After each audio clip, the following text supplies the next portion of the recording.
Hello, everyone.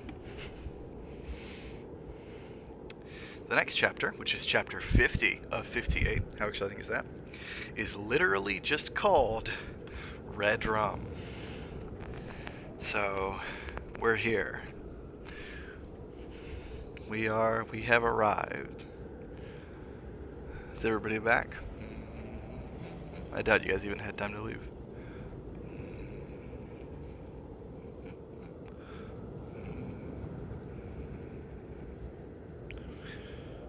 Okay. Uh-oh. Alright, I'm gonna go ahead and we're gonna roll. Actually, wait. Before we do that. Did I get it? Yes! Okay, I got it. First try. No Doritos chip. Here we go.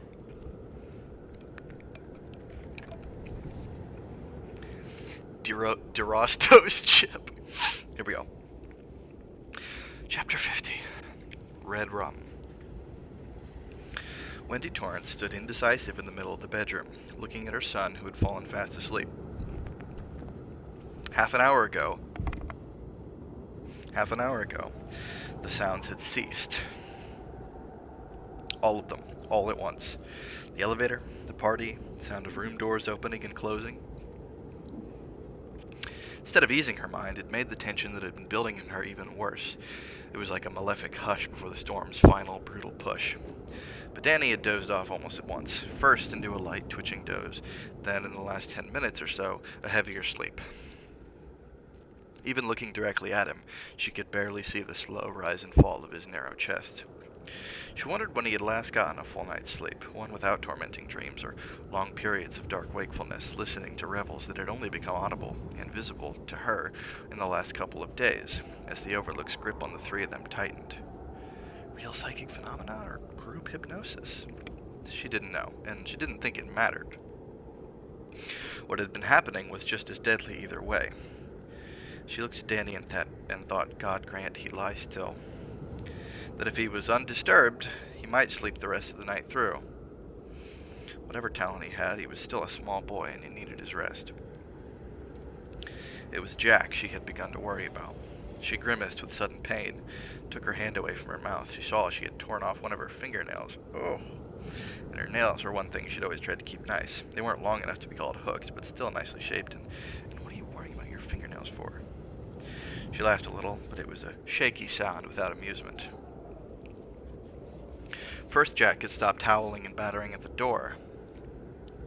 Then the party had begun again, or did it ever stop? Did it sometimes just drift into a slightly different angle of time where they weren't meant to hear it? Counterpointed by the crashing, banging elevator. Then that had stopped. In that new silence, as Danny had been falling asleep, she fancied she'd heard low, conspiratorial voices coming from the kitchen, almost directly below them. At first she dismissed it as the wind, which could mimic many different human vocal ranges, from a papery deathbed whisper around the doors and window frames to a full-out scream around the eaves. The sound of a woman fleeing a murderer in a cheap melodrama. Yet, sitting stiffly beside Danny, the idea that it was indeed voices became more and more convincing. Jack and someone else, discussing his escape from the pantry, discussing the murder of his wife and son.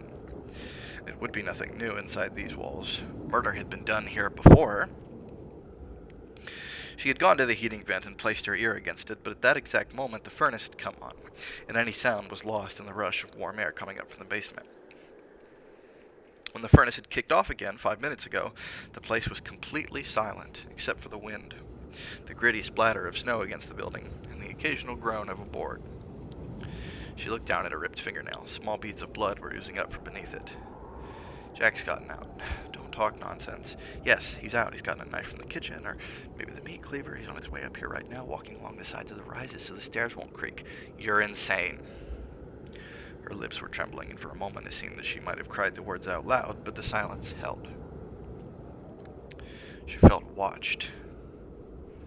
She whirled around and stared at the night-blackened window, and a hideous white face with circles of darkness for eyes was gibbering at her, the face of a monstrous lunatic that had been hiding in these groaning walls all along. It was only a pattern of frost from outside the glass. She let her breath out in a long, susurrating whisper of fear, and it seemed to her that she heard, quite clearly this time, amused titters from somewhere. You're jumping at shadows. It's bad enough without that. By tomorrow morning, you'll be ready for the rubber room. There was only one way to allay those fears, and she knew what it was. She would have to go down and make sure Jack was still in the pantry. Very simple. Go downstairs, have a peek, come back up. Oh, by the way, stop and grab the tray on the registration counter. The omelet would be a washout, but the soup could be reheated on the hot plate by Jack's typewriter. Oh yes, and don't get killed if he's down there with a knife.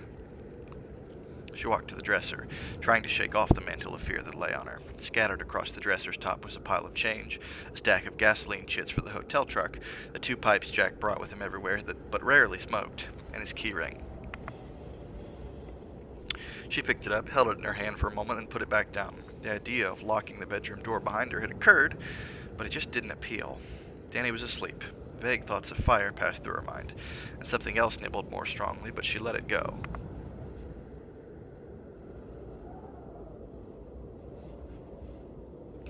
Wendy crossed the room, stood indecisively by the door for a moment, then took the knife by the pocket of her robe and curled her right hand around the wooden haft. She pulled the door open. A short corridor leading to their quarters was bare. The electric wall flambeaux all shone brightly at their regular intervals, showing off the rug's blue background and sinuous weaving pattern. See? No boogies here. Of course not. No, of course not. They want you out. They want you to do something silly and womanish, and that is exactly what you're doing. She hesitated again, miserably caught, not wanting to leave Danny in the safety of her apartment, and at the same time needing badly to reassure herself that Jack was still safely packed away. Of course he is. But the voices. There were no voices. It was your imagination. It was the wind. It wasn't the wind. The sound of her own voice made her jump, but the deadly certainty in it made her go forward. The knife swung by her side, catching angles of light and throwing them on the silk wallpaper. Her slippers whispered against the carpet's nap. Her nerves were singing like wires. She reached the corner of the main corridor and peered around. Her mind stiffened for whatever she might see there.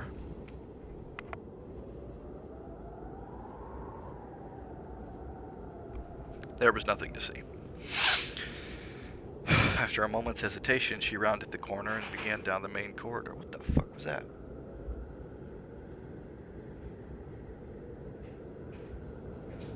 Oh my god. After a moment's hesitation, she rounded the corner and began down the main corridor. Each step toward the shadowy stairwell increased her dread and made her aware that she was leaving her sleeping son behind, alone and unprotected. The sound of her slippers against the carpet seemed louder and louder in her ears. Twice she looked back over her shoulder to convince herself that someone wasn't creeping up behind her. She reached the stairwell and put her hand on the cold newel post at the top of the railing. There were 19 wide steps down to the lobby. She had counted them enough times to know. 19 carpeted stair risers, and nary a Jack crouching on any one of them. Of course not. Jack was locked in the pantry behind a hefty steel bolt and a thick wooden door. But the lobby was dark and oh so full of shadows. Her pulse thudded steadily and deeply in her throat. Ahead and slightly to the left, the brass yawl of the elevator stood mockingly open, inviting her to step in and take the ride of her life. No thank you.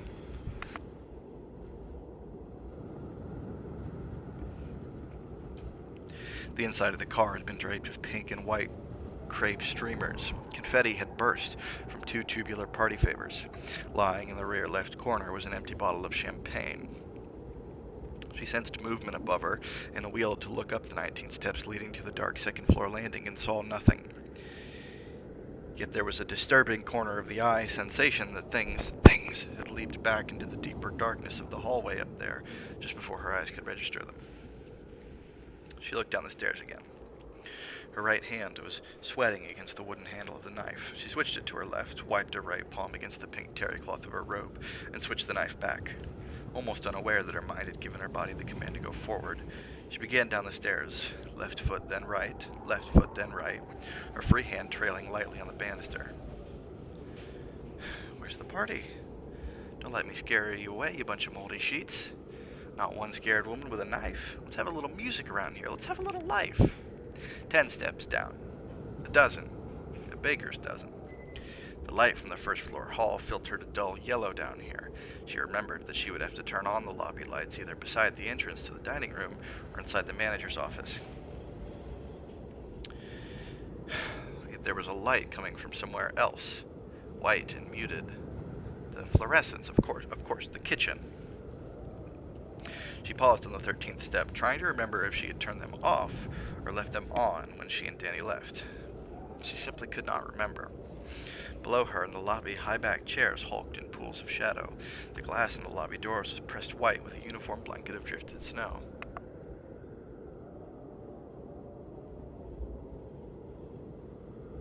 Brass studs in the sofa cushions gleamed faintly like cat's eyes.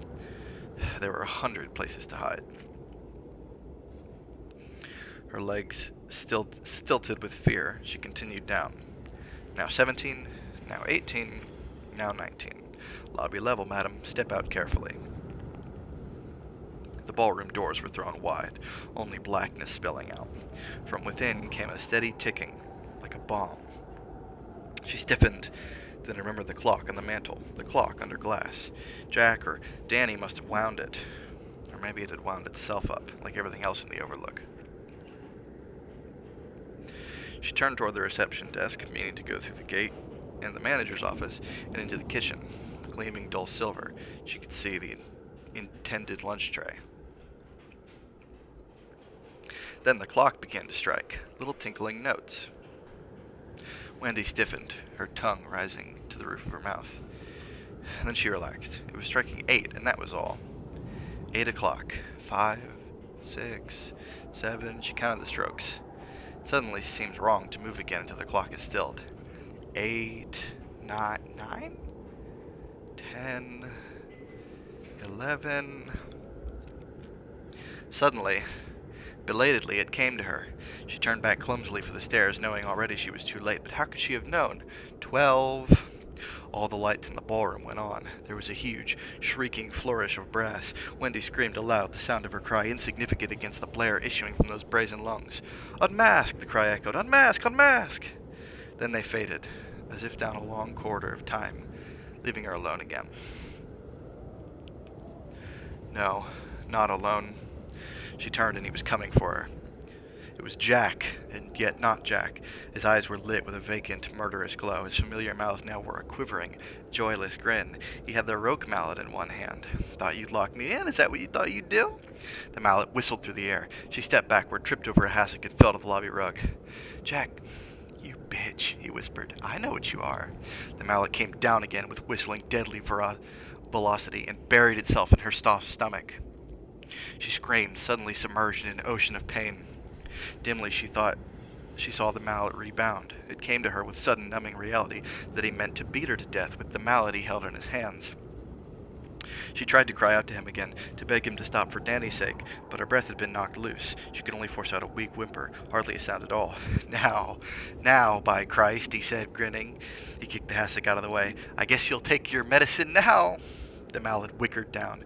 Wendy rolled to her left, her robe tangling above her knees. Jack's hold on the mallet was jarred loose when it hit the floor. He had to stoop and pick it up, and while he did, she ran for the stairs, the breath at last sobbing back into her. Her stomach was a bruise of throbbing pain. "Bitch," he said through his grin, and began to come after her. "You stinking bitch. I guess you'll get what's coming to you. I guess you will." She heard the mallet whistle through the air. And then agony exploded on her right side in the wallet as the mallet head took her just below the line of her breasts, breaking 2 ribs. She fell forward on the steps, and a new agony ripped her as she struck on the wounded side. Yet instinct made her roll over, roll away, and the mallet whizzed past the side of her face, missing by a naked inch. It struck the deep pile of the stair carpeting with a muffled thud. That was when she saw the knife, which had been jarred out of her hand by her fall. It lay glittering on the 4th stair riser. "Bitch," he repeated. The mallet came down. She shoved herself upward, and it landed just below her kneecap. Her lower leg was suddenly on fire. Blood began to trickle down her calf, and then the mallet was coming down again. She jerked her head away from it, and it smashed into the stair riser in the hollow between her neck and the shoulder, scraping away flesh from her ear. He brought the mallet down again, and this time she rolled toward him, down the stairs, inside the arc of his swing. A shriek escaped her as her broken ribs thumped and grated. She struck his shins with her body while he was off balance, and he fell backward with a yell of anger and surprise, his feet jigging to keep their purchase on the stair riser. Then he thumped to the floor, the mallet flying from his hand. He sat up, staring at her for a moment with shocked eyes. "I'll kill you for that," he said. He rolled over and stretched out for the handle of the mallet. Wendy forced herself to her feet. Her left leg sent bolt after bolt of pain all the way up to her hip. Her face was ashy pale, but set. She leaped onto his back as his hand closed over the shaft of the rogue mallet. "Oh, dear God!" she screamed to the overlooked shadowy library, and buried the kitchen knife in his lower back, up to the handle. He stiffened beneath her and then shrieked. She thought she had never heard such an awful sound in her whole life. It was as if the very boards and windows and doors of the hotel had screamed. It seemed to go on, while he remained bored stiff beneath her weight. They were like a parlor charade of horse and rider, except that the back of his red and black checked flannel shirt was growing darker, sodden with spreading blood.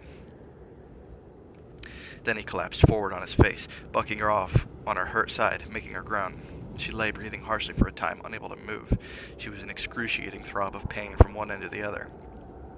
Every time she inhaled, something stabbed viciously at her, and her neck was wet with blood from her grazed ear. There was only the sound of her struggle to breathe, the wind, and the ticking clock in the ballroom. At last she forced herself to her feet and hobbled across the stairway. She got there, she clung to the newel post, head down, waves of faintness washing over her. When it had passed a little, she began to climb, using her unhurt leg and pulling with her arms on the banister. Once she looked up, expecting to see Danny there, but the stairway was empty. Thank God he slipped through it. Thank God, thank God, thank God. 6 steps up she had to rest, her head down, her blonde hair coiled on and over the banister. Air whistled painfully through her throat, as if it had grown barbs. Her right side was a swollen, hot mess. Come on, Wendy, come on, old girl. Get a locked door behind you, and then look at the damage. 13 more to go, not so bad. When you get to the upstairs corridor, you can crawl. I give my permission, you can crawl. She drew in as much breath as her broken ribs would allow, and half pulled, half fell up another riser, and another. She was on the 9th, almost halfway up, when Jack's voice came from behind and below her. He said thickly, "You bitch. You killed me." Terror as black as midnight swept through her. She looked over her shoulder and saw Jack getting slowly to his feet. His back was bowed over, and she could see the handle of the kitchen knife sticking out of it. His eyes seemed to have contracted, almost to have lost themselves in the pale, sagging folds of the skin around them. He was grasping the rogue mallet loosely in his left hand. The end of it was bloody, a scrap of her pink terry-cloth robe stuck almost in the center. "I'll give you your medicine," he whispered, and began to stagger toward the stairs. Whimpering with fear, she began to pull herself upward again. 10 steps, a dozen, a baker's dozen. But still the first floor hallway looked as far above her as an unattainable mountain peak. She was panting now, her sides shrieking in protest. Her hair swung wildly back and forth in front of her face. Sweat stung her eyes. The ticking of the domed clock in the ballroom seemed to fill her ears, and counterpointing it, Jack's panting, agonized gasps as he began to mount the stairs. End of chapter 50. It's time. I told you guys it would be time, and it is, in fact, very much time. She got roughed up. They both got pretty roughed up. Oh, I never switched over this. There's that. Not sure that it makes a big difference.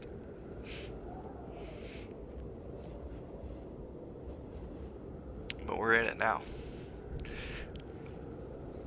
Personally, I feel like it's the ideal time to remind everybody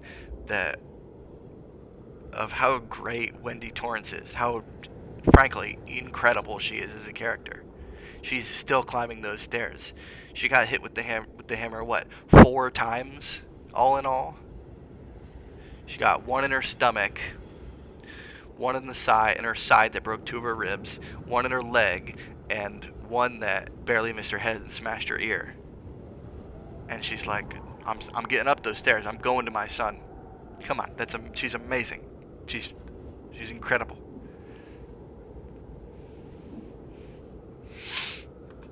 I'm gonna take a quick break to refill my water bottle. Won't be more than a minute. Don't go nowhere.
My little brother got front row seats to Red Rum as he decided to cook the longest bag of popcorn ever while we were doing that. I'm sure you heard a little bit.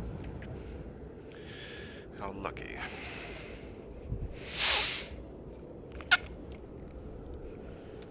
So, Jack's got that knife in his back all the way up to the handle. And when he stands up and he says, "You bitch, you killed me," I think is important, maybe. I would say noteworthy at least. It's kind of an odd thing to say. You might make the argument, and we'll see some things that could evidence this later on. You might make the argument that from that line on, from Jack's rising on, that there's really just no Jack Torrance, like zero Jack Torrance, and there's just a corpse being animated and puppeted by the forces of the hotel. Maybe just saying the things that he said, doing sort of an impression, but just driving around a complete zombie. And it's not necessarily one way or the other, but the line "you killed me" seems to me to be pretty cut and dry there.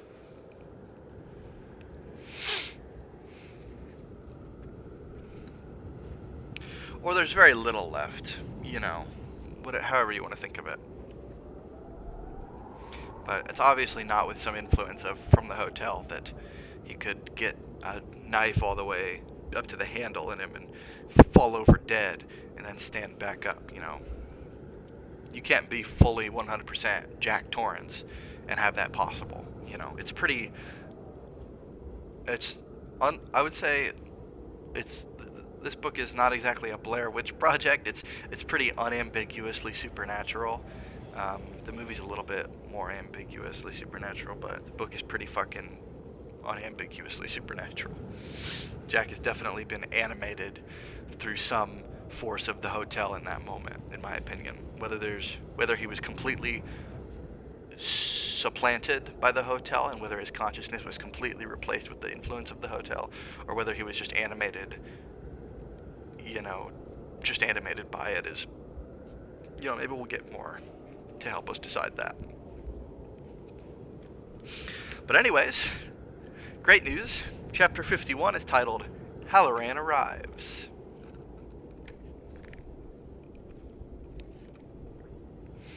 And if you've seen the movie, that doesn't afford you as much comfort as it does the people who have not, I'm sure.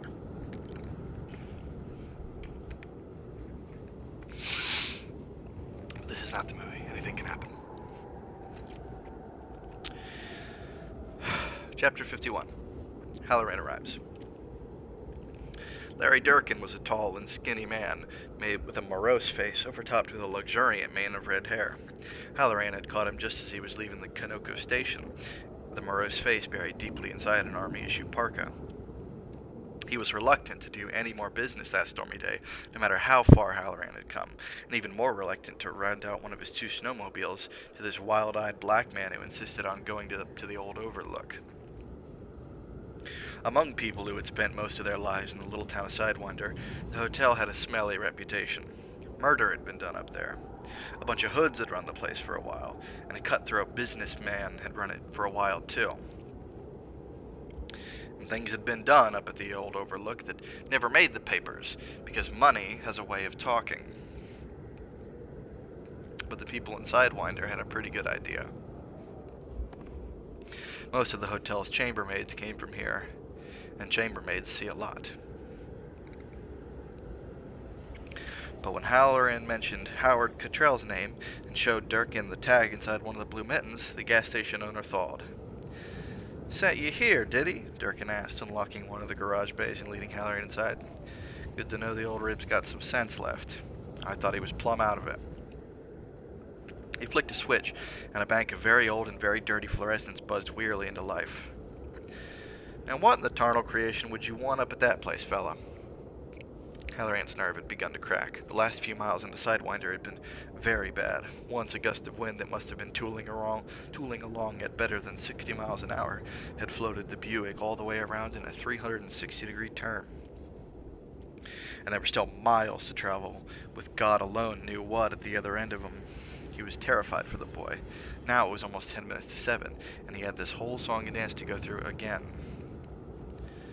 "Somebody is in trouble up there," he said very carefully. "The son of the caretaker." "Who? Torrance's boy? Now what kind of trouble could he be in?" "I don't know," Halloran muttered. He felt sick with the time he was taking. He was speaking with a countryman, and knew that all countrymen felt a similar need to approach their business obliquely, to smell around its corners and sides before plunging into the middle of dealing. But there was no time, because now he was one scared N-word, and if this went on much longer, he might decide to cut and run. "Look," he said, "please, I need to go up there, and I have to have a snowmobile to get up there. I'll pay you price, but for God's sake, let me get on with my business." "All right," Durkin said, unperturbed. "If Howard sent you, that's good enough. You take this Arctic cat. I'll put 5 gallons of gas in the can. Tank's full. She'll get you up and back down, I guess." "Thank you," Halloran said, not quite steadily. "I'll take $20. That includes the ethyl." Halloran fumbled a 20 out of his wallet and handed it over. Durkin tucked it into one of his shirt pockets with hardly a look. "Guess maybe we better trade jackets, too," Durkin said, pulling off his parka. "That overcoat of yours ain't gonna be worth nothing tonight. You trade me back when you return the snow sled." "Oh, hey, I couldn't—" "Don't fuss with me," Durkin interrupted, still mildly. "I ain't sending you out to freeze. I only gotta walk over 2 blocks and I'm at my own supper table. Give it over." Slightly dazed, Halloran traded his overcoat for Durkin's fur-lined parka. Overhead, the fluorescents buzzed faintly, reminding him of the lights in the Overlook's kitchen. "Torrance's boy," Durkin said and shook his head. "Good-looking little tyke, ain't he? He and his dad was in here a lot before the snow really flew, driving the hotel truck mostly. Looked to me like the two of them was just about as tight as they could get. That's one little boy that loves his daddy. Hope he's all right." "So do I." Halloran zipped the parka and tied the hood. "Let me help you push that out," Durkin said. They rolled the snowmobile across the oil-stained concrete and towards the garage bay. "You ever drove one of these before?" "No." "Well, there's nothing to it.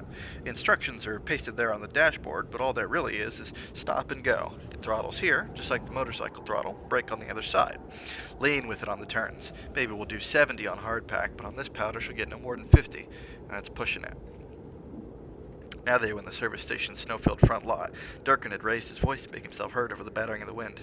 "Stay on the road," he shouted to Halloran's ear. "Keep your eye on the guardrail posts and the signs, and you'll be all right, I guess. If you get off the road, you're going to be dead, understand?" These guys love to say "I guess" in this book. Even Jack. Halloran nodded. "Wait a minute," Durkin told him and ran back into the garage bay. While he was gone, Halloran turned the key in the ignition and pumped the throttle a little. The snowmobile coughed in a brash, choppy life. Durkin came back with a red and black ski mask. "Put this on under your hood," he shouted. Halloran dragged it on. It was a tight fit, but it cut the last of the numbing wind off from his cheeks and forehead and chin. Durkin leaned close to make himself heard. "I guess you must know about things the same way Howie does sometimes," he said. "It don't matter, except the place has got a bad reputation around here. I'll give you a rifle if you want it."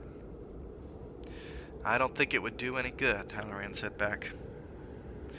You're the boss, but if you get that boy, you bring him to 16 Peach Lane. The wife will have some soup on. Okay.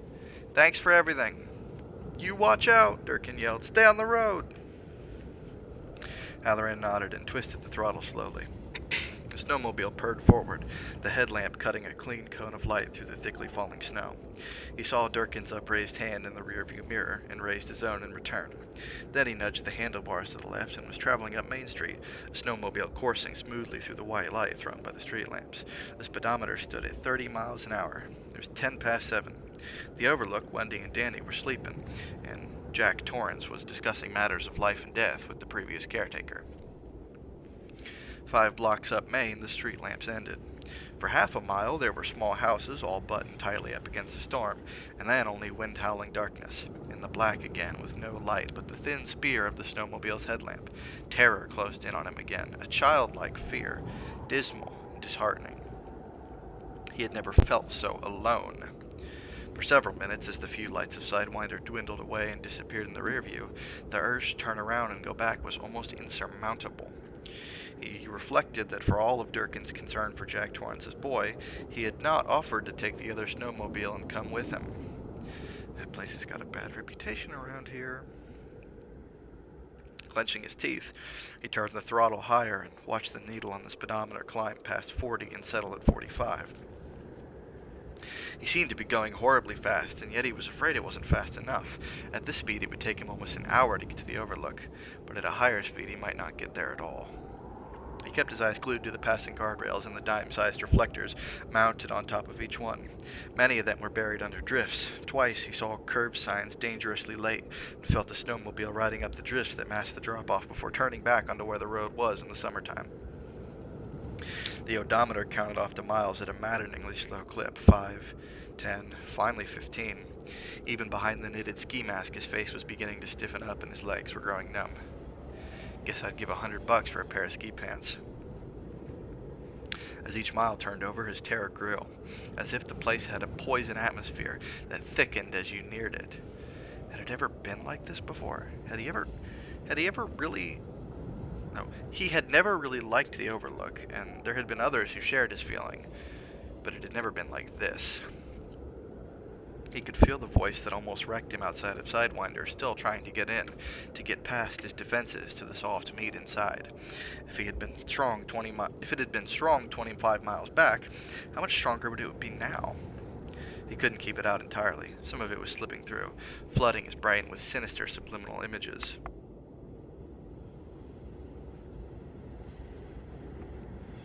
More and more, he got the image of a badly hurt woman in a bathroom, holding her hands up uselessly to ward off a blow, and he felt more and more that the woman must be— Jesus, watch out! The embankment was looming up ahead of him like a freight train. Wool gathering, he had missed a turn sign. He jerked the snowmobile's steering gear hard right, and it swung around, tilting as it did so. From underneath came the harsh grating sound of the snow tread on rock. He thought the snowmobile was going to dump him, and it did totter on the knife edge of balance before half driving, half skidding back down more or less surface level of the snow-buried road. Then the drop-off was ahead of him, the headlamp showing an abrupt end to the snow cover and darkness beyond that. He turned the snowmobile the other way, a pulse beating sickly in his throat. Keep it on the road, Dickie, old chum. He forced himself to turn the throttle up another notch. Now the speedometer needle was pegged just below 50. The wind howled and roared. The headlamp probed the dark. An unknown length of time later, he came around a drift-banked curve and saw a glimmering flash of light ahead. Just a glimpse, and then it was blotted out by a rising fold of land. The glimpse was so brief he was persuading himself that it had been wishful thinking when another turn brought it in view again, slightly closer, for another few seconds. There was no question of its reality this time. He had seen it from just this angle too many times before. It was the Overlook. There were lights on the first floor and lobby levels, it looked like. Some of his terror, the part that had to do with driving off the road or wrecking the snowmobile on an unseen curve, melted entirely away. The snowmobile swept surely into the first half of an S-curve that he now remembered confidently, foot for foot, and that was when the headlamp picked out the— oh dear God, oh dear Jesus, what is it? In the road ahead of him. Lined in stark Limbed in stark blacks and whites, Halloran first thought it was some hideously huge timber wolf that had been driven down from the high country by the storm. Then, as he closed in on it, he recognized it and horror closed his throat. Not a wolf, but a lion. A hedge lion. Its features were a mask of black shadow and powdered snow. Its haunches wound tight to spring. And it did spring, snow billowing around its pistoning rear legs in a silent burst of crystal glitter. Halloran screamed and twisted the handlebars hard right, ducking low at the same time. Scratching, ripping pain scrawled itself across his face, his neck, his shoulders. The ski mask was torn open down the back. He was hurled from the snowmobile. He hit the snow, plowed through it, and rolled over. He could feel it coming for him. In its nostrils there was a bitter smell of green leaves and holly.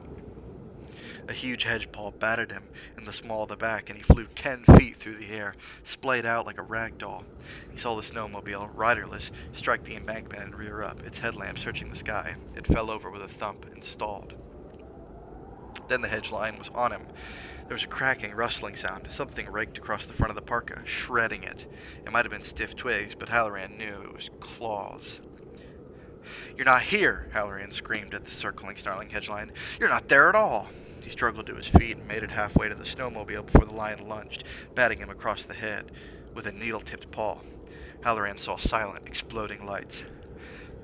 "Not there," he said again, but it was a fading mutter. His knees unhinged and dropped him into the snow.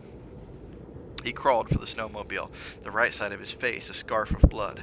The lion struck him again, rolling him onto his back like a turtle. It roared playfully. Halloran struggled to reach the snowmobile. What he needed was there, and then the lion was on him again, ripping and clawing. End of chapter 51. Oh boy. That's goofy.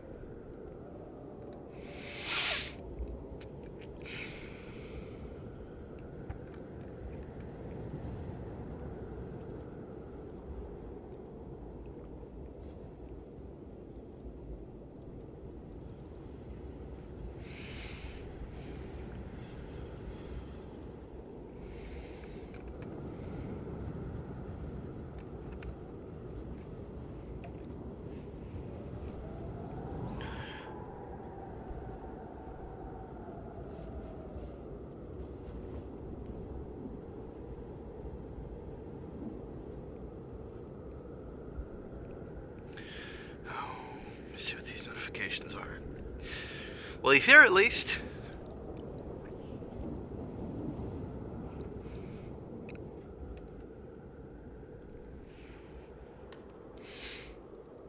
That's good news.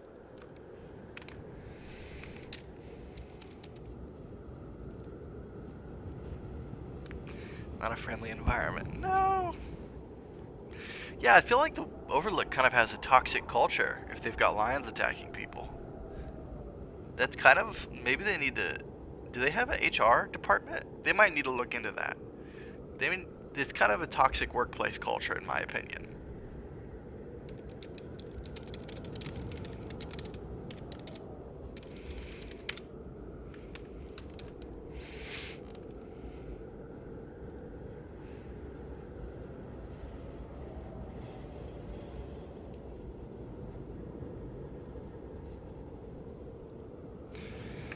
Okay, let's hit up the next one. We're making good progress today, and I feel pretty good. Knock on fucking wood.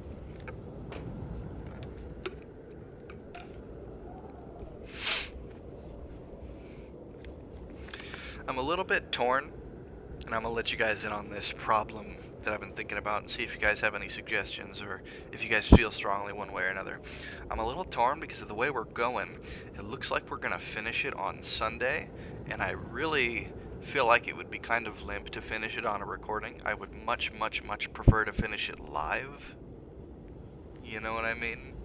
Like, I would much rather finish it live and then be here with you guys to reflect on it and give our thoughts on the full book and have our own little end of the Shining party sort of mini thing. But it doesn't look like the numbers are coming out that way. So I'm not really sure, but I don't really know what to do about it. Like, I could skip Sunday, and then I could have that be like, you know, you guys have a full week to just completely like get everything caught up. Like any of you who are behind, you now have a full week to catch up with the whole book before we finish it. But my fear there is that like I don't know the exact pace I'm gonna read at. So my fear there is that I do that, and then we all sit down on Thursday, and then we don't finish the book on Thursday. You know what I mean? We get close, but we don't do it, or we do it with so little time left that we can't really have a discussion. Stream on Sunday. Well, I could do that, but I feel like probably not all of. I mean, you guys can let me know what's up here, but I imagine you guys probably can't all make it on Sunday, and I wouldn't want to exclude anybody from the Shining Party who wants to be there. I mean, if by mutual consent you guys can make it to that, then that would be fine.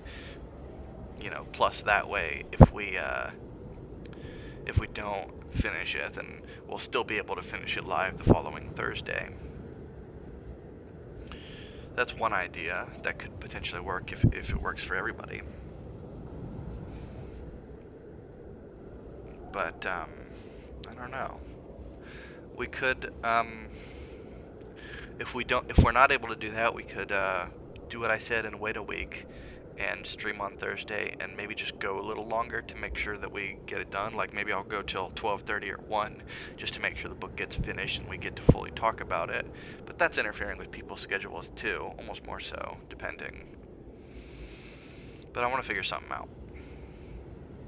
So, but streaming on Sunday is not a bad idea. Yeah, I would not want to do it though unless I have like 100% everybody can make it.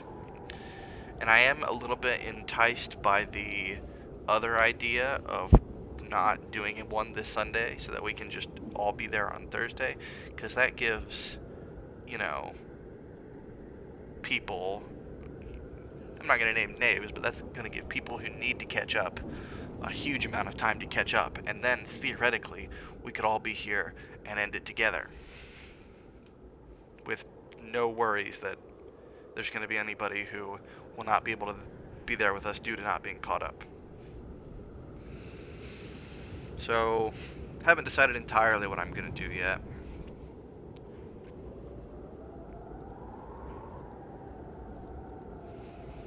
But that's the dilemma I'm working on.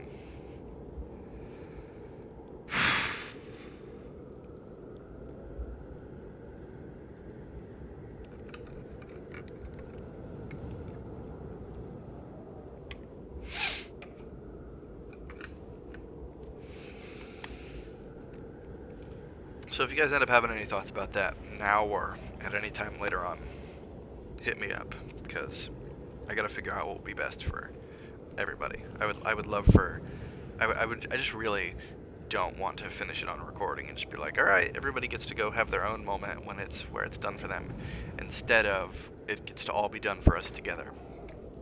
I don't know. But for now, let's do chapter 52, which is titled Wendy and Jack. I just missed the straw with my mouth.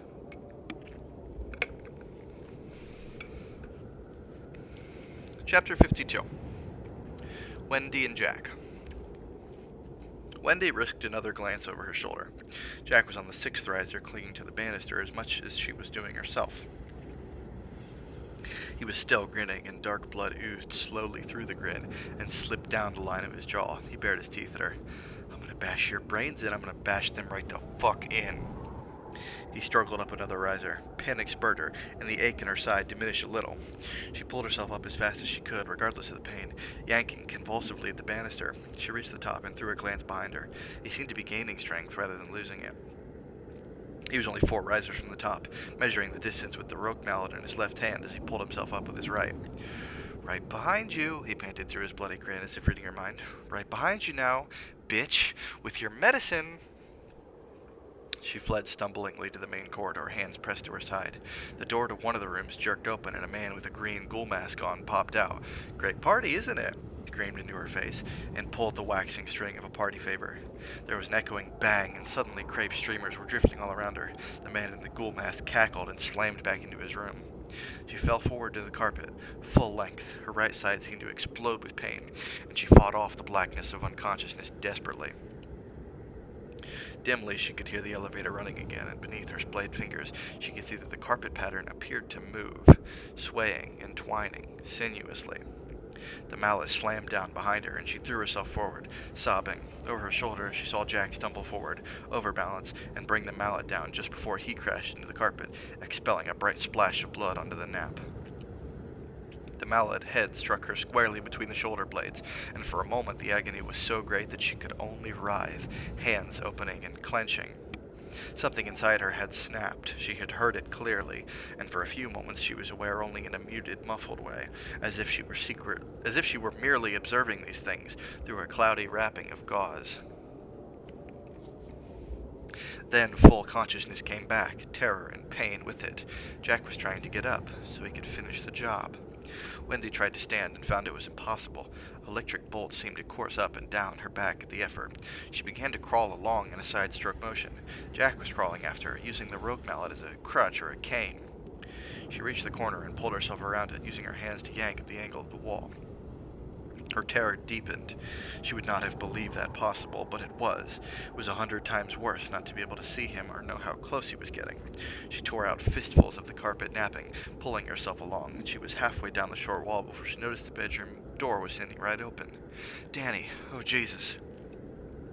She forced herself to her knees, and then clawed her way to her feet, fingers slipping over the silk wallpaper. Her nails pulled little strips of it loose.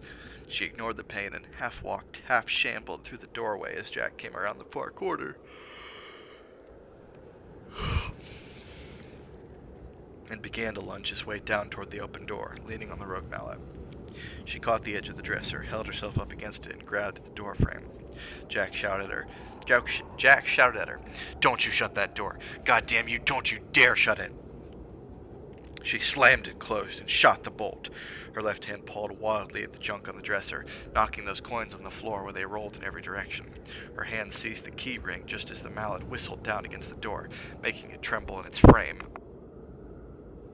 You guys ready for the iconic scene coming up? Because here it's coming.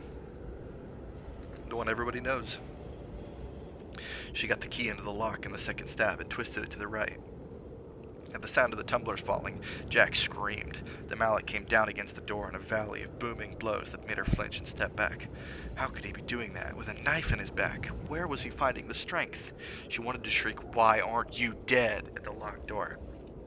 Instead, she turned around. She and Danny would have to go into the attached bathroom and lock that door too, in case Jack actually could break through the bedroom door. The thought of escaping down the dumbwaiter shaft crossed her mind in a wild burst, and then she rejected it. Danny was small enough to fit into it, but she would be unable to control the rope pull. He might go crashing all the way to the bottom. The bathroom it would have to be, and if Jack broke through into there, she wouldn't allow herself to think of it. "Danny, wake up, honey. You have to wake up But the bed was empty. When he had begun to sleep more soundly, she had thrown the blankets and one of the quilts over him. Now they were thrown back. "I'll get you!" Jack howled. "I'll get both of you!" Every other word was punctuated with a blow from the rope hammer, yet Wendy ignored both. All of her attention was focused on the empty bed. "Come out here! Unlock this goddamn door!" "Danny," she whispered. "Hit the slay button. Come on." "Danny," she whispered. Of course. When Jack had attacked her, it had come through to him as violent emotions always seem to. Perhaps he had even seen the whole thing in a nightmare. He was hiding. She fell clumsily to her knees, enduring another bolt of pain from her swollen and bleeding leg, and looked under the bed. Nothing there but dust balls and Jack's bedroom slippers. Jack screamed her name, and this time when he swung the mallet, a long splinter of wood jumped from the door and clattered off the hardwood planking. The next blow brought a sickening splintering crack, the sound of dry kindling under a hatchet. The bloody mallet head, now splintered and gouged in its own right, bashed through the new hole in the door, was withdrawn, and came down again. sending wooden shrapnel flying across the room. Wendy pulled herself to her feet again, using the foot of the bed, and hobbled across the room to the closet.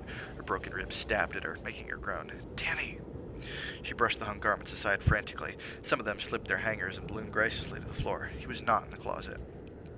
She hobbled toward the bathroom door, and as she reached the door, she glanced back over her shoulder. The mallet crashed through again, widening the hole, and then a hand appeared, groping for the bolt. She saw with horror she had left Jack's keyring dangling from the lock. The hand yanked the bolt back, and as it did so, it struck the bunched keys. They jingled merrily. The hand clenched them victoriously. With a sob, she pushed her way into the bathroom and slammed the door just as the bedroom door burst open and Jack charged through, bellowing. Wendy ran the bolt and twisted the spring lock, looking around desperately. The bathroom was empty. Danny wasn't here either, and as she caught sight of her own blood-smeared, horrified face in the medicine cabinet mirror, she was glad. She never believed that children should be witness to the little quarrels of their parents, and perhaps the thing that was now raving through the bedroom, overturning things and smashing them, would finally collapse before it could go after her son. Perhaps, she thought, it might be possible for her to inflict even more damage on it. Kill it, perhaps. Her eyes skated quickly over the bathroom's machine-produced porcelain surfaces, looking for anything that might serve as a weapon. There was a bar of soap, but even wrapped in a towel, she didn't think it would be lethal enough. Everything else was bolted down. God, was there nothing she could do? Beyond the door, the animal sounds of destruction went on, accompanied by thick shouts that they would take their medicine and pay for what they'd done to him. He would show them who's boss. They were worthless puppies, the both of them. There was a thump as her record player was overturned, a hollow crash as the second-hand TV's picture tube was smashed, a tinkle of window glass followed by a cold draft under the bathroom door, a dull thud as the mattresses were ripped from the twin beds where they had slept together, hip to hip. Boomings as Jack struck the walls indiscriminately with the mallet. There was nothing of the real Jack in that howling, maundering, petulant voice, though. It alternately whined in tones of self-pity and rose in lurid screams. It reminded her chillingly of the screams that sometimes rose in the geriatrics ward of the hospital where she had worked summers as a high school kid. Senile dementia. Jack wasn't out there anymore. She was hearing the lunatic, raving voice of the Overlook itself. The mallet smashed into the bedroom door, knocking out a huge chunk of thin paneling. Smashed into the bathroom door. My bad. Knocking out a huge chunk of thin paneling. Half of a crazed and working face stared in at her. The mouth and cheeks and throat were lathered in blood. The single eye she could see was tiny and piggish and glittering. He's gonna say the line. You ready for him to say the line? "Nowhere left to run, you cunt." Oh, okay. I guess he doesn't say that line. Alright. It panted at her through its grin. The mallet descended again, knocking wood splinters into the tub and against the reflecting surfaces of the medicine cabinet. The medicine cabinet! A desperate winding noise began to escape her as she whirled, pain temporarily forgotten, and threw the mirror door of the cabinet back. She began to paw through its contents. Behind her, that hoarse voice bellowed, "Here I come now! Here I come now, you pig!" It was demolishing the door in a machine-like frenzy. Bottles and jars fell before her, madly searching fingers. Cough syrup, Vaseline, Clairol, herbal essences, shampoo, hydrogen peroxide, benzocaine. They fell into the sink and shattered. Her hand closed over the dispenser of double-edged razor blades just as she heard the hand again, fumbling for the bolt in the spring lock. She slipped one of the razor blades out, fumbling at it, her breath coming in harsh little gasps. She had cut the ball of her thumb. She whirled around and slashed at his hand, which had turned the lock and was now fumbling for the bolt. Jack screamed. The hand was jerked back. Panting, holding the razor blade between her thumb and index finger, she waited for him to try again. He did, and she slashed. He screamed again, trying to grab her hand, and she slashed at him again. The razor blade turned in her hand, cutting her again, and dropped to the floor by the toilet. Wendy slipped another blade out of the dispenser and waited. Movement in the other room.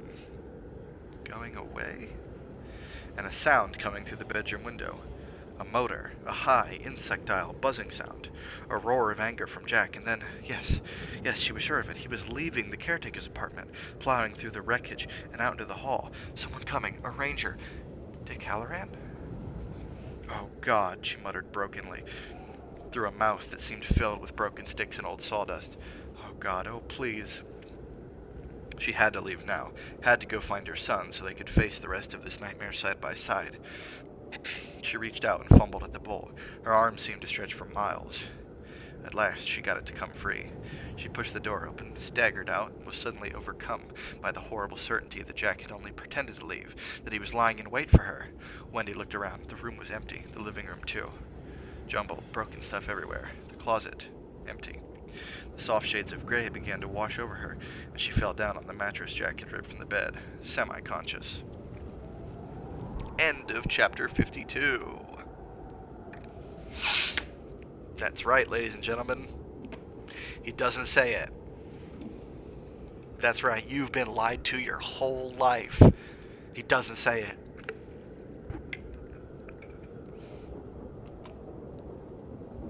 He never said it. All along. This is the twist ending of The Shining. He doesn't say it.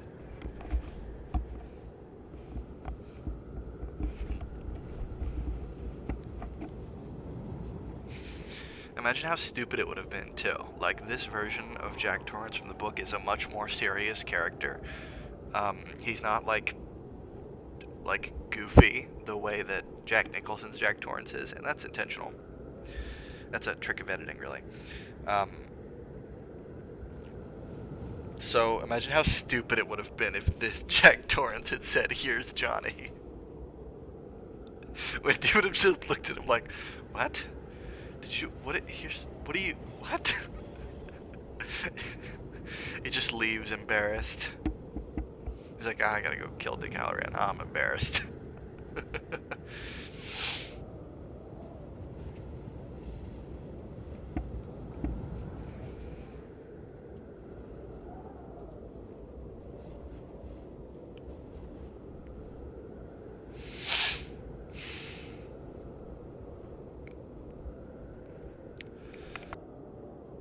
Movie is wild. They changed a bunch of shit. I would say that they changed more than they left. Yeah, definitely. Like, the dude, I know it's like a meme that he didn't read the book, but like, I kind of think he didn't.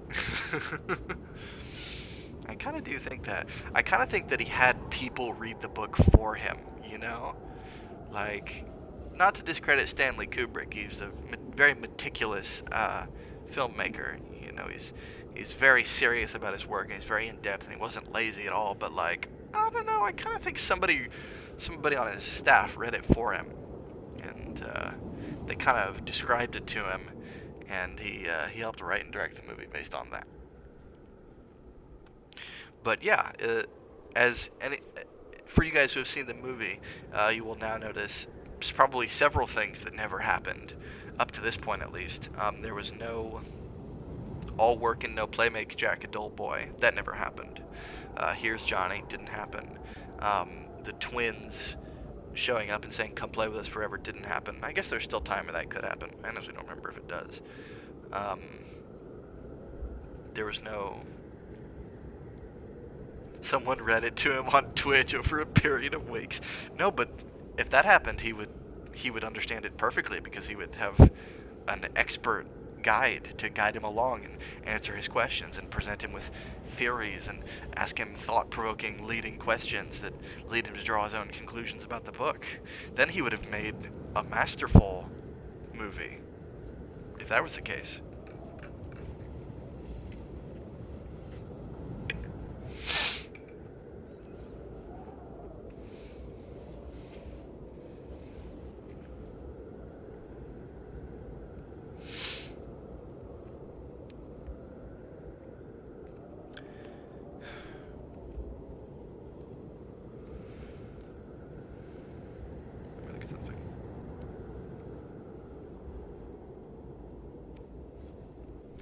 Holy shit. Okay. There are exactly 50 pages left in The Shining. We are on page 609. There are exactly 659 pages in this book. How scary is that?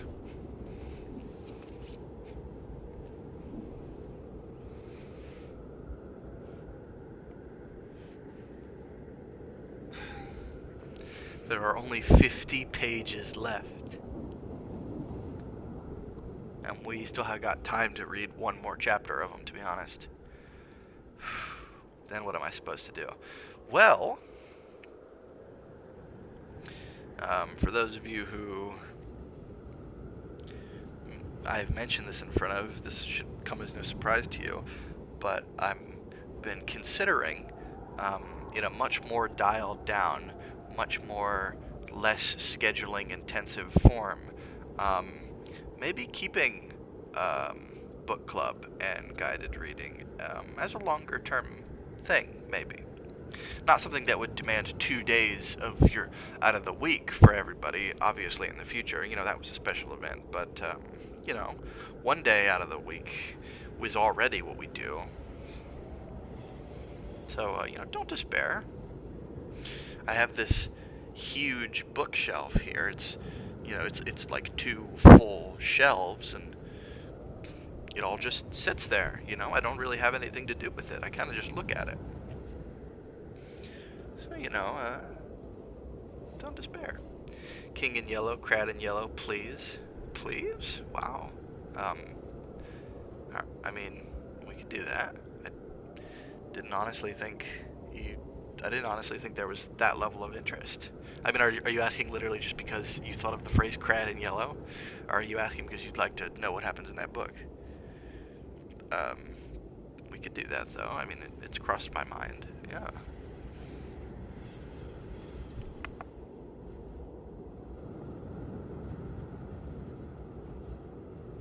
I have a very very nice hardback copy. Yes, but also, I mean, yeah, it's one of my favorite. It's one of my favorite books, definitely of all time. I would say. I mean, I read a lot of books this year, and it's probably the best of them. I don't have to actually read it. I can just listen and relax. It's really short too. I mean, if we met up on Thursdays and read The King in Yellow, we would be done in a month, and that would be if I did a lot of discussing. Like, there's four chapters in The King in Yellow, and honestly, none of them would take probably none of them would take an entire night to read. I mean, it's not a long book. It's not a long book at all. There's there's four short stories. Some of them have multiple chapters within. We could do that at some point. There would be a lot of discussion because I have a lot of thoughts about The King in Yellow. I have many, many, many thoughts about it. It's one of the most, in my opinion, thought. I mean, okay, it's not a mystery, obviously, that I'm very fascinated by that story because I have three other books of just yellow fiction.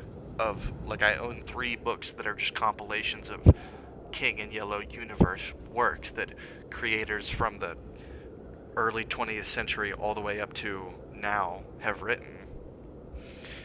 So obviously I'm pretty into it. We could do that.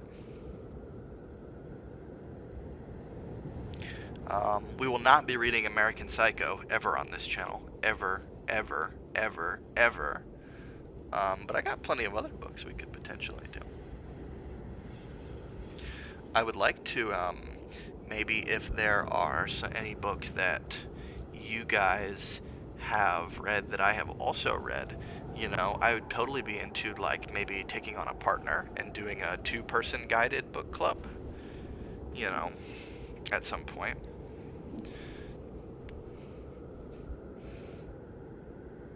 That could be fun. Um, if any of you guys are big fans of Slaughterhouse-5, that could be fun. I have joked about wanting to do the Homestuck epilogue, but that would kind of be fun. I would definitely want to give this whole format like several run-throughs to make sure it's tried and true before I considered something as risky as that. But that's a possibility for sure. We probably can't do all tomorrows because I don't feel like doing a guided reading of a book that's heavily illustrated. Um, that just feels like a lot of stream upkeep work that I'm not really willing to do. You know, not just because it would be a lot of work, but also like the fact that it's heavily illustrated means that like I'm not I'm not contributing to it as much as I am when I'm fully reading on a book. You know, me clicking a button to show you the image it doesn't feel as worth it to me as getting to read it and, you know, do my voices and have my fun, you know. But yeah, there's plenty of things that we could read. You know, like I said, if you guys have books that you're into and you have read that I am also into and have read, I would be super down to do a collaborative leading a book reading type of thing. I was thinking about that the other day, is why I bring it up so readily. I was like, is there a book that I could do that with, like Grad or Kitty or somebody? Because that would be pretty fun. But I'm not very far into House of Leaves, so I wouldn't be able to help with that. I got a little bit distracted when one of my new King in Yellow books came in. Yes. I think so. We just have to find one. We could read Jorge Joestar. No, but we could, though. We could absolutely sit here and read Jorge Joestar if you guys wanted to. I fucking love that book. I mean, I already suggested the Homestuck epilogue, so, like, Jorge Joestar is, like, Jorge Joestar is not the most ridiculous thing I've seriously postulated. But it is pretty ridiculous. Alright. We got time for one more chapter. And then I think what I'll do, and I'm going to give a day for you guys to give your thoughts on it, and we'll work it out, and I'm going to need some participation. What I think I'll do, what I'm leaning towards now, is I'm going to finish this chapter. I'm not going to record anything on Sunday, and on Thursday, just we can all be together and we can finish it together. That's a possibility. The epilogue limit. I'm telling you. I mean, I have the book. I've shown you that, Mr. Red. I'm sure I have. I have the actual, like, super nice hardcover book where it's, like, reversible. You flip it upside down and it's the other, like, they meet in the middle. You know what I mean? It's a super, super nice, like, very well. I'm a big fan of it. It was how I first read it. I got that as a gift from somebody at a time when I was, like, not into Homestuck. I got the epilogue as a gift, and I was like, that's a really nice hardback. You know what? I'm curious. And that was how I read it for the first time. And I got really into it. And I actually think it's better than Homestuck. I don't know. That's probably one of the most evil things I've ever said on this stream, but I do. I think it's an actual proper novel instead of, whereas I see Homestuck a little more as a series of ideas that, you know, just sort of happened one after another as the writer's life drastically changed between each of them, which caused serious changes in, like, the tone and stuff. And, you know, it's no secret that the beginning of Homestuck and the end of Homestuck are completely different stories and completely different genres with completely different writing styles. And I'm not in love with that. I really like that the epilogue it was planned out from the beginning. I think you're wrong, but that's okay. I mean, I like that the epilogue is cohesive. Like, we sat down and you just wrote it, like, all at once and figured it out, and there was no moment where, like, oh shit, like, I don't know where this story is going, so I have to retcon it. And there was no, like, you know, oh my god, my audience has drastically grown and changed and I need to change the content that was in it. Like, it's just one, like, manicured, I think I wanted to say curated there. I'm not sure why I said manicured. It's one curated story, and I really appreciate that about it. I think that, I don't know, I think it's better than Homestuck, but I'm not gonna, yeah, if you think I'm wrong, then I would, you know, if you think I'm wrong, then we should do it, and we can have discussions about which parts are good and which are bad as we read it. and we can come to respect each other's opinions. Boom. Just tied it in with what I want to do. Fuck with me.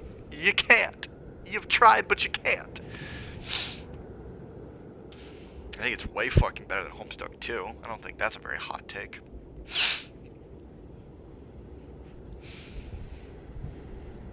We can't do Ulysses, obviously. I mean, I haven't finished that book, but also, you should debate in the marketplace of ideas. We should do the book club, and then we can have weekly debates about it. And then boom, on my stream, that's content. We could have debates on here. I could bring Mr. Rat on the show like I'm fucking Vosh, and we could have both have shitty webcams and talk over each other and hurl insults at each other and interrupt each other. It would be awesome. It would be cool. We could be debate bros. Come on, that would be so much fun. Anyways, there's many reasons we can't do Ulysses. One of which is because I haven't finished that book, and the second which is because I really can't pronounce anything in that book. A lot of the words in it are made up and like intentionally, totally just words that don't exist in real life. And so that would be an impediment to my ability to read it. Oh, we could do Parable of the Sower though. That we could do that one. That would definitely work, I think. I want to be the referee. No. Twitch debates don't have a referee. It's about creating the most incomprehensible, unproductive, annoying debate as possible, because that's what's good content. It's a good content debate if both of us walk away from it being like, I dunked on him. Like, I won so hard. Like, it would have to be some real content on a debate. Anyways, that's a consideration. I honestly would love to do that because I just this is gonna sound really stupid, and it is really stupid. Part of the reason I would love to do a book club with the epilogue is I feel like I have a lot of really complex thoughts about it as a story, and genuinely nobody gives a fuck about them, right? Like, nobody in the entire world cares what I think about that book, and I think a lot of things about it. So I would love to have a pretense to share those things I think about it, and like, people have to listen. That sounds awesome. People have, like, that would be great. Both good and bad thoughts.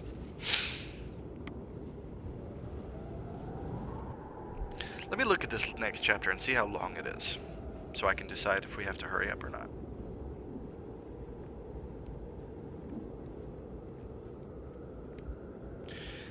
It's middlingly. It's about 9 pages long.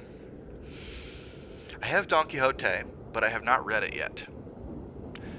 Currently, my main focus is, once I get through some of this yellow fiction I want to read, I'm going to be back onto House of Leaves.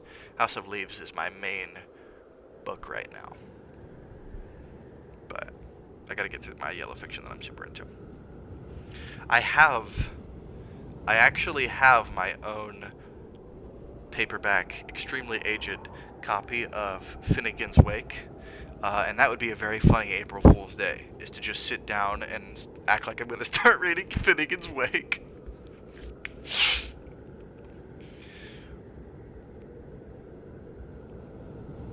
Obviously, I have Death of a Salesman, and I think Death of a Salesman is a wonderful, wonderful story, but the movie is the best way to experience it, with Dustin Hoffman and John Malkovich. It's the superior to all other forms of experiencing the story of Death of a Salesman.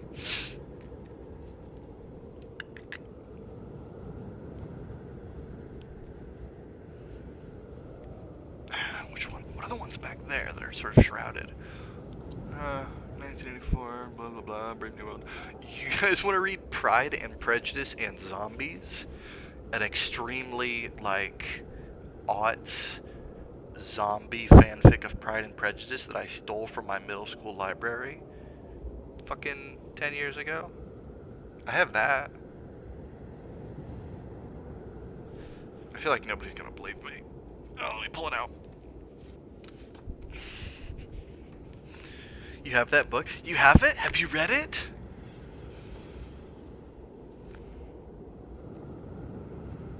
Pride and Prejudice and Zombies is an expanded edition of the beloved Jane Austen novel featuring all new scenes of bone-crunching zombie mayhem. As our story opens, a mysterious plague has fallen upon the quiet English village of Meryton, and the dead are returning to life. Feisty heroine Elizabeth Bennet is determined to wipe out the zombie menace, but she's soon distracted by the arrival of the haughty and arrogant Mr. Darcy. What ensues is a delightful comedy of manners with plenty of civilized sparring between the two young lovers, and even more violent sparring on the blood-soaked battlefield. Can Elizabeth vanquish the spawn of Satan and overcome the social prejudices of the class-conscious landed gentry? Complete with romance, heartbreak, sword fights, cannibalism, and thousands of rotting corpses, Pride and Prejudice and Zombies transforms a masterpiece of world literature into something you'd actually want to read. I started it once in middle school and then got bored because there wasn't enough zombies, too much Jane Austen. Well, that's what I like about it, because then you can just pretend that you've read the real, because you can just pretend that you've read the real Pride and Prejudice if you just forget about the zombie parts. You get 2 books for the price of 1. I did read this in middle school, and I remember very little of it because I feel like I didn't understand much of it, but I wanted to keep going with it because it just seemed like a funny thing to read.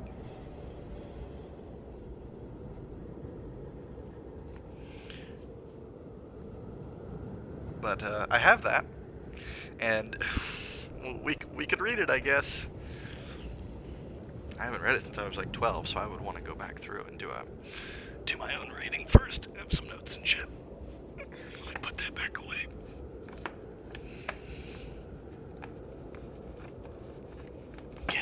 Get on the shelf, you little bitch. Oh, I'm gonna make you take your medicine. There.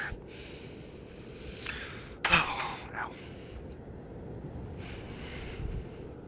I have Brave New World. I read Brave New World in high school. It's a good book, but I was kind of in a dystopia phase that I'm not in anymore. You know what I mean? Brave New World doesn't really excite me anymore, but I think it's a good book.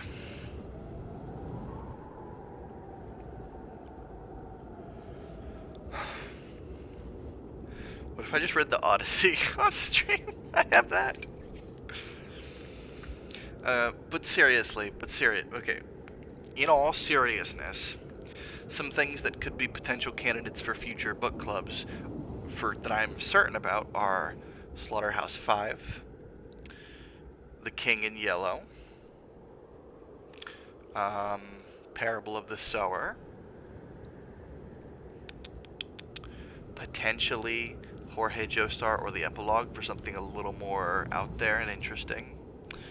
That's 5 right there. That's 5. I have something like 10 Vonnegut novels, but really Slaughterhouse 5 is the one I'm closest to, and I could probably actually do this without going back. It's the only one that I could do this without going back through it and having to reread the entire thing and make sure I understand it this time. Maybe Bluebeard. I read Bluebeard for college, so that was pretty recently. But I'm gonna be a lot more apt to make decisions on this when it's not about to be sleep time.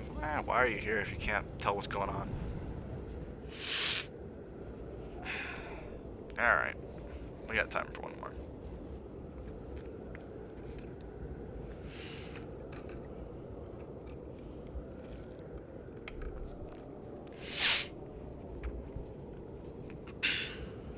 Chapter 53. Halloran laid low. Halloran reached the overturned snowmobile just as, a mile and a half away, Halloran reached the overturned snowmobile just as, a mile and a half away, Wendy was pulling herself around the corner and into the short hallway leading to the caretaker's apartment. It wasn't the snowmobile he wanted, but the gas can held on the back by a pair of elastic straps. His hands, still clad in Howard Cottrell's blue mittens, seized the top strap and pulled it free as the hedge lion roared behind him, a sound that seemed to be more in his head than outside of it. A hard brambly slap to his left leg, making the knees sing with pain as it was driven in a way the joint had never been expected to bend. A groan escaped Halloran's clenched teeth. It would come for the kill any time now, tired of playing with him. He fumbled for the second strap. Sticky blood ran in his eyes. Roar, slap! That one raked across his buttocks, almost trembling him over and away from the snowmobile again. He held on, no exaggeration, for dear life. Then he had freed the second strap. He clutched the gas can to him as the lion struck again, rolling him over on his back. He saw it again, only a shadow in the darkness and falling snow, as nightmarish as a moving gargoyle. Halloran twisted at the can's cap as the moving shadow stalked him, kicking up snow puffs. As it moved in again, the cap spun free, releasing the pungent smell of the gasoline. Halloran gained his knees as it came at him. Low slung and incredibly quick, he splashed it with the gas. There was a hissing, spitting sound, and it drew back. Gas! Halloran cried, his voice shrill and breaking. Gonna burn you, baby! Dig on it a while. The lion came at him again, still spitting angrily. Halloran splashed it again, but this time the lion didn't give.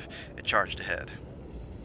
Halloran sensed rather than saw its head angling at his face, and he threw himself backward, partially avoiding it.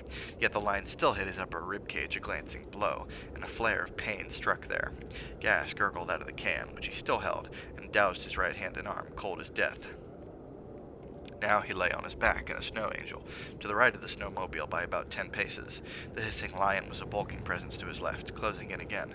Halloran thought he could see its tail twitching. He yanked Cottrell's mitten off his right hand, tasting sodden wool and gasoline. He ripped up the hem of the parka and jammed his hand into his pants pocket. Down in there, along with his keys and his change, was a very battered old Zippo lighter. He had bought it in Germany in 1954. Once the hinge had broken, and he had returned it to the Zippo factory, and they'd repaired it without charge, just as advertised.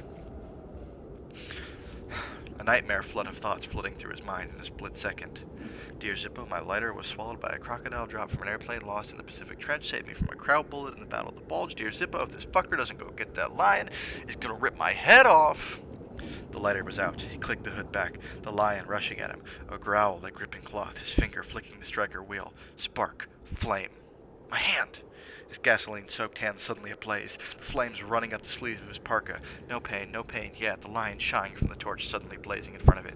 A hideous, flickering hedge sculpture with eyes and a mouth, shying away too late. Wincing at the pain, Halloran drove his blazing arm into its stiff and scratchy side. In an instant, the whole creature was in flames, a prancing, writhing pyre on the snow. It bellowed in rage and pain, seeming to chase its flaming tail as it zigzagged away from Halloran. He thrust his own arm deep into the snow, killing the flames, unable to take his eyes from the hedge lion's death agonies for a moment. Then, gasping, he got to his feet. The arm of Durkin's parka was sooty but unburned, and that also described his hand. 30 yards downhill from where he stood, the hedge lion turned into a fireball.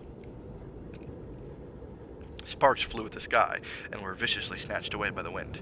For a moment its ribs and skull were etched in orange flame, and then it seemed to collapse, disintegrate, and fall into separate, burning piles.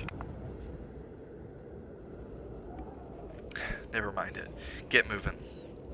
He picked up the gas can and struggled over to the snowmobile. His consciousness seemed to be flickering in and out, offering him cuttings and snippets of home movies, but never the whole picture. In one of these, he was aware of yanking the snowmobile back onto its tread and then sitting on it, out of breath and incapable of moving for a few moments.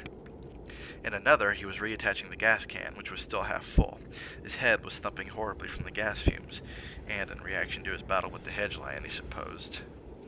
And he saw by the steaming hole in the snow beside him that he had vomited, but he was unable to remember when. The snowmobile, the engine still warm, fired immediately. He twisted the throttle unevenly and started forward with a series of neck-snapping jerks that made his head ache even more fiercely. At first the snowmobile wove drunkenly from side to side, but by half standing to get his face above the windscreen and into the sharp needling blast of the wind, he drove some of the stupor out of himself. He opened the throttle wider. Where are the rest of the hedge animals? He didn't know, but at least he wouldn't be caught unaware again. The overlook loomed in front of him, the lighted first-floor windows throwing long yellow rectangles onto the snow. The gate at the foot of the drive was locked, and he dismounted after a wary look around, praying he hadn't lost his keys when he pulled his lighter out of his pocket. No, they were there. He picked through them in the bright light thrown by the snowmobile headlamp. He found the right one and unsnapped the padlock, letting it drop into the snow. At first he didn't think he was going to be able to move the gate anyway. He pawed frantically at the snow surrounding it, disregarding the throbbing agony in his head and the fear that one of the other lions might be creeping up behind him.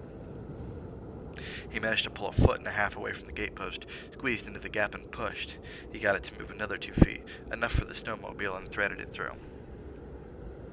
He became aware of movement ahead of him in the dark. The hedge animals, all of them, were clustered at the base of the overlook steps, guarding the way in, the way out. The lions prowled. A dog stood with its front paws on the first step. Halloran opened the throttle wide, and the snowmobile leaped forward, puffing up snow behind it.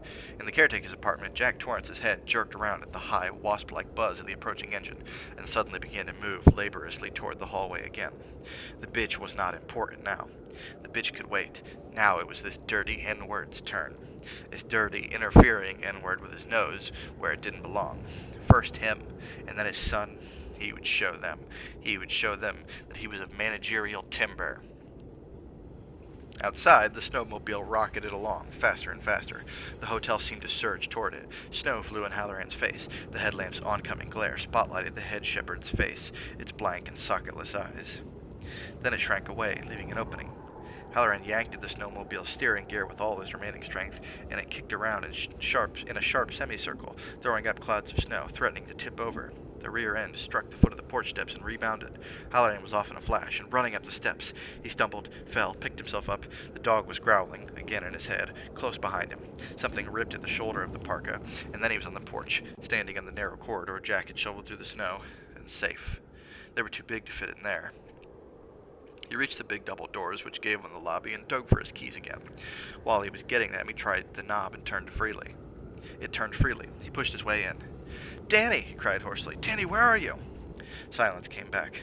His eyes traveled across the lobby to the foot of the wide stairs, and a harsh gasp escaped him. The rug was splashed and matted with blood. There was a scrap of pink terrycloth robe. The trail of blood led up the stairs. The banister was also splashed with it. "Oh, Jesus," he muttered, and raised his voice again. "Danny! Danny!" The hotel silence seemed to mock him, with echoes, which were almost there, sly and oblique. "Danny? Who's Danny? Anybody here know a Danny? Danny? Danny? Who's got the Danny?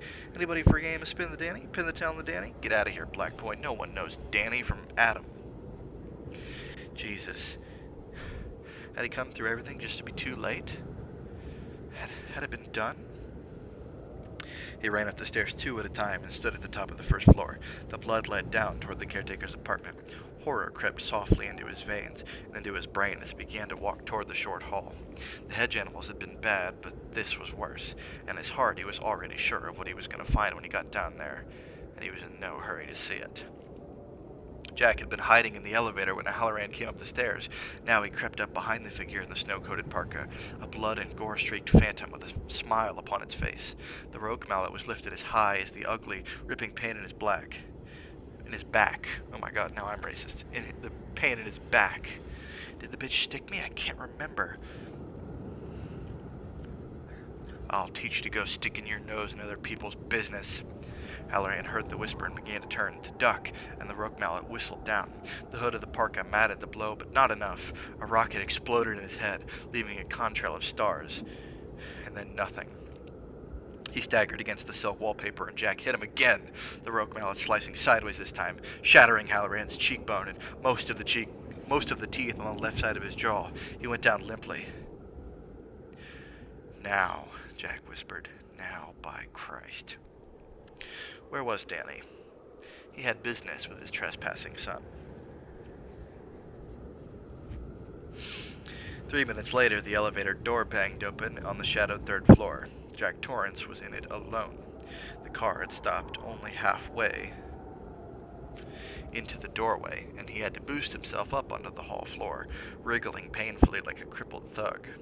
He dragged the splintered rogue mallet after him. Outside the eaves, the wind hollered and roared. Jack's eyes rolled wildly in their sockets. There was blood and confetti in his hair. His son was up here somewhere. He could feel it. Left to his own devices, he might do anything. Scribble on the expensive silk wallpaper with his crayons, deface the furnishings, break the windows. He was a liar and a cheat, and he would have to be chastised harshly. Jack Torrance struggled to his feet. "Danny," he called. "Danny, come here a minute, will you? You've done something wrong, and I want you to come and take your medicine like a man. Danny! Danny!" End of chapter 53.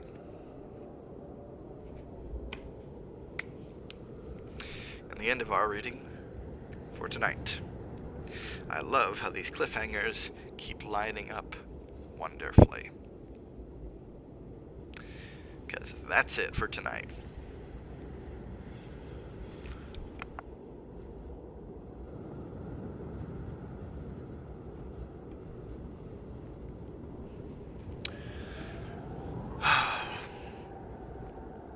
So like I said, right now I'm thinking the current plan is going to have to be, we finish this on Thursday. You give a whole week to be in suspense. But we'll say there's a 24-hour grace period where those plans might change. If I'm still telling you that, you know, tomorrow at this time, then that's what it's going to be. That's how we'll do it. Hopefully that's fair. I have Frankenstein we could read, but I don't know. I'm not. It's not that I didn't like Frankenstein, but like, it also is not a book that is on the level of the other books that I was suggesting. You know what I mean? Like, Frankenstein is no Slaughterhouse-Five. It's no Homestuck epilogue. You know what I mean? It's not on the same level. But I have it, and I have a really nice copy of it, and we could read it if that was a super popular thing. Alright, time for me to go to bed. Yeah, bedtime for all. We will continue this conversation as we get closer to the end of the Shining event. I've almost fixed my sleep schedule. Wish me luck. Good luck to you. For those of you that are